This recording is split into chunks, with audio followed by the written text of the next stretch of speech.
Good afternoon. Welcome to the Midday Mull for Tuesday, the 9th of June. With McShane, we're working our way through the prophet Isaiah. Today we read the 41st chapter. And reading from verse 17, we have, "The poor and needy search for water, but there is none. Their tongues are parched with thirst." And as I read that, it made me think of the world we live in, where so many people have a sense of thirsting, of wanting something. There's a sense in which the world just isn't providing. There must be something more.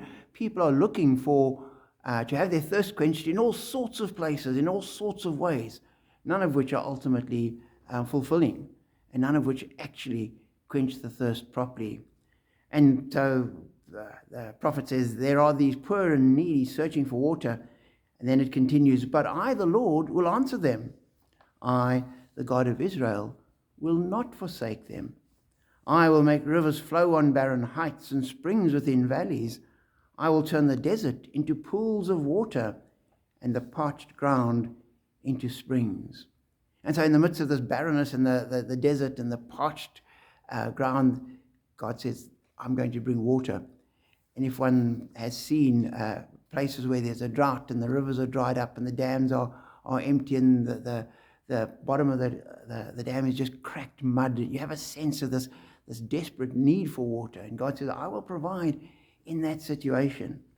And sometimes our lives feel like that. And God says, in our lives, I will provide as well. And he continues, not just will he bring water, but he'll bring life. He says, I will put in the desert the cedar and the acacia, the myrtle and the olive.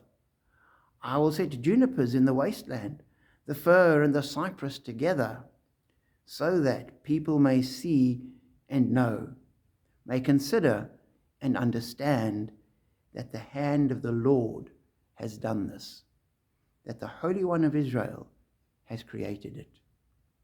And so even as God promises to bring water and to bring life, he says that I'm doing that not just so that you'll be comfortable, not so that you'll have a good time, not so that you'll feel better about yourselves. I'm doing it so that you may consider and know and understand that the hand of the Lord has done this. And when God works in our lives, when God works in society, when God works in the world, he does it ultimately for his glory. He always, everything he does is done so that it will bring him glory. A lot of the time it will be for our good as well. And we will benefit. But he's not here to serve us.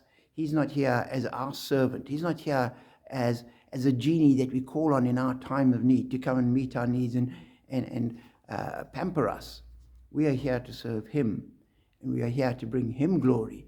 And everything he does is for his glory and our good.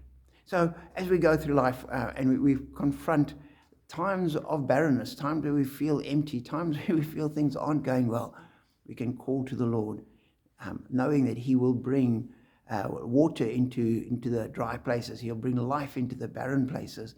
He'll bring refreshing to our lives so that we'll see it, recognize it, and come to see him more clearly and recognize it is done for his glory.